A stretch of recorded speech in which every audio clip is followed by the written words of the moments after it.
సింగరేణిని private పరం చేసే విషయంపై కేంద్ర మంత్రి కిషన్ రెడ్డి పునరాలోచన చేయాలన్నారు మంత్రి దుద్దిల్ల శ్రీధర్ బాబు. సింగరేణి కార్మికుల నైపుణ్యంతో సంస్థ లాభాల్లో నడుస్తుందన్నారు. సింగరేణి సంస్థను ప్రైవేటు పరం చేయడం సరికాదన్నారు. కేంద్రం ద్వంద్వ వైఖరితో వ్యవహరిస్తోందన్నారు.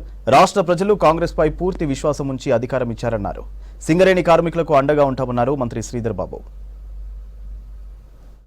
లాభాల్లో నడుస్తూ ఉన్న సింగరేణి సంస్థకు సంబంధించి సింగరేణి సంస్థలో పనిచేస్తూ ఉన్న కార్మికులు, అధికారులు, అనధికారుల నైపుణ్యం వారి నైపుణ్యం వలన పెద్ద ఎత్తున ప్రతి సంవత్సరం సింగరేణి సంస్థకు సంబంధించిన బొగ్గు గనుల ఉత్పత్తి పెంచుతూ ఒక పక్షాన కార్మికులు, ఇంకో పక్షాన దాంట్లో పనిచేస్తూ ఉన్న ప్రతి ఒక్క వ్యక్తి నైపుణ్యం వల్ల ఈరోజు సింగరేణి సంస్థ బలంగా ఉంది.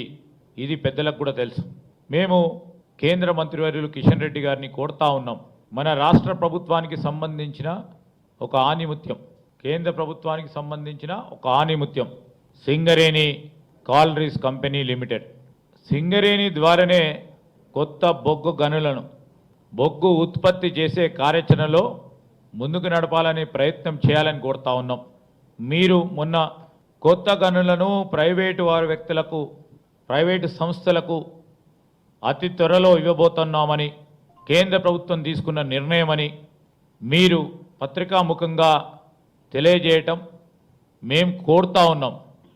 మీరు తీసుకున్న నిర్ణయాన్ని పునరాలోచన చేయాలని, సంస్థ పరంగా ఈరోజు వారికి ఉన్న ప్రతిభ, వారికి ఉన్న నైపుణ్యాన్ని ఉపయోగించుకొని కేంద్ర రాష్ట్ర ప్రభుత్వాలకు సంబంధించిన సంస్థను పెద్ద ఎత్తున తీసుకుపోవాల్సిన బాధ్యత మీపైన మాపైన ఉన్న తరుణంలో మీరు పునరాలోచన చేయాలని గౌరవ కేంద్ర మంత్రులను కోరుతా ఉన్నాం.